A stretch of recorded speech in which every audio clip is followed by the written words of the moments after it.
आपके साबूदाना वड़ा भी कढ़ाई में जाते ही फट जाते हैं और तेल सोख लेते हैं? आज मैं आपके लिए लेके आई हूँ सुपर क्रिस्पी मिनी साबूदाना वड़ा। लेकिन आज सिर्फ वड़े ही नहीं, इनके साथ हम बनाएंगे व्रत में खाई जाने वाली हरी चटनी, जिनके बिना ये वड़े अधूरे हैं। आज के वीडियो में मैं रेसिपी के साथ ऐसी बहुत सारी जादुई टिप्स बताऊंगी जो आपकी इस रेसिपी को कभी फेल नहीं होने देंगी। हर एक टिप्स बहुत इंपॉर्टेंट है जिसके बारे में आप जानते भी नहीं होंगे, तो एक भी सेकंड मिस मत करना और रेसिपी को पूरा फॉलो करना। शुरुआत करते हैं साबूदाने से। यहाँ मैंने साबूदाना लिया है जो 1 कप लिया था और सोख होने के बाद 2 कप हो गया है। साबूदाने को कम से कम 3 पानी में धोना जरूरी है जिससे स्टार्च कम हो जाए। करीबन 2 से 3 घंटा भिगोकर रखने के बाद इसे 20 से 30 मिनट छलनी या तो कपड़े में फैलाकर रख दीजिए जिससे इसका मॉइस्चर है पूरा सूख जाए। ये बहुत ज़रूरी है, अगर पानी जरा सा भी ज़्यादा हुआ तो मिक्सर गीला हो जाएगा और वड़े आपस में टूटकर चिपक जाएंगे। ये थी साबूदाना भिगोने और ड्राई करने की टिप नंबर 1। अब इसमें जा रहा है 3 मीडियम साइज में उबला हुआ आलू। बहुत से लोग यहीं पर गलती करते हैं जिससे वड़े ऑयली हो जाते हैं। आलू और साबूदाना का सही माप क्या है, यही है हमारी टिप नंबर 2। हमें आलू को साबूदाने के आधा हिस्सा बराबर लेना है और साथ ही बाइंडिंग को परफेक्ट करने के लिए मैं इसमें डाल रही हूँ दरदरी कूटी हुई मूंगफली। यह वड़ों को एक्स्ट्रा मॉइस्चर को सोख लेंगी और वड़े तेल नहीं पिएंगे। अब ऐड करेंगे अदरक मिर्च की पेस्ट 1 चम्मच, 2 कश्मीरी सूखी लाल मिर्च का दरदरा पाउडर। आप चिली फ्लेक्स से भी ये पाउडर बना सकते हो या फिर रेगुलर लाल मिर्च का पाउडर भी ऐड कर सकते हो। नेक्स्ट ऐड करेंगे 2 टेबलस्पून तिल, फ्रेश धनिया पत्ती, टेस्ट के हिसाब से नमक ऐड करके सारे मिक्सचर को हाथों से मिक्स कर लेंगे। अब आती है टिप नंबर 3।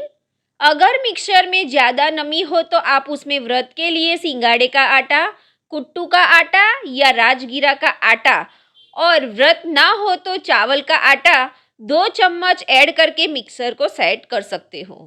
Tip number 4। अगर मिक्सचर में थोड़ी बहुत नमी लग रही है तो जब तक तेल गर्म हो रहा है इस मिक्सचर को 10 मिनट फ्रिज में रख दीजिए, जिससे आलू और साबूदाना का स्टार्च सूख जाएगा और वड़े बिल्कुल नहीं फटेंगे। अब हम इन्हें दे रहे हैं प्यारा सा मिनी साइज। Tip number 5।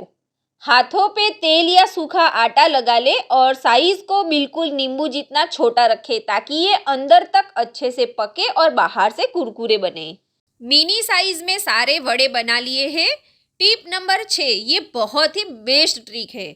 जब वड़ों को तेल में ऐड करते हैं वो चिपक जाते हैं, तो इसके लिए एक प्लेट में थोड़ा सा आगे बताया हुआ कोई भी आटा ले लीजिए। मैंने चावल का आटा लिया है। यहाँ पर एक एक बॉल को थोड़ा सा आटे का कोटिंग लगाएंगे। ध्यान रखना है कि ये कोटिंग ज़्यादा मात्रा में न हो, बहुत ही कम यूज़ करना है।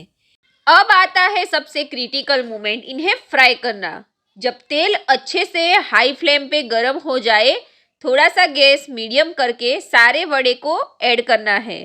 ध्यान से देखिए, जैसे ही मैंने वड़े तेल में डाले मैंने चम्मच बिल्कुल नहीं लगाया। अगर आप तुरंत पलटेंगे तो ये टूट जाएंगे। इन्हें 1 मिनट सेट होने दे फिर पलटे।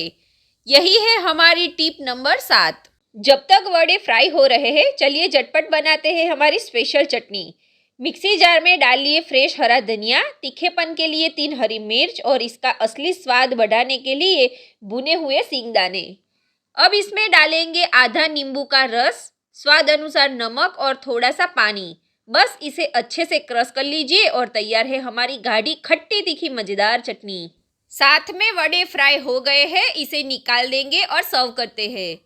लग रहे हैं ना एकदम क्रिस्पी परफेक्ट साबूदाना वड़ा। इस खट्टी तीखी चटनी के साथ इसका टेस्ट 4 गुना और बढ़ जाता है। अगर आप मेरी सातों टिप्स फॉलो करेंगे तो आपके वड़े भी पहली बार में ही ऐसे लाजवाब बनेंगे। आपको यह रेसिपी और चटनी का कॉम्बिनेशन कैसा लगा मुझे कमेंट में ज़रूर बताना। वीडियो को लाइक और हाइप करें। ऐसे ही सीक्रेट टिप्स वाली रेसिपी के लिए दर्शनास किचन को सब्सक्राइब करना मत भूलना। Bye bye.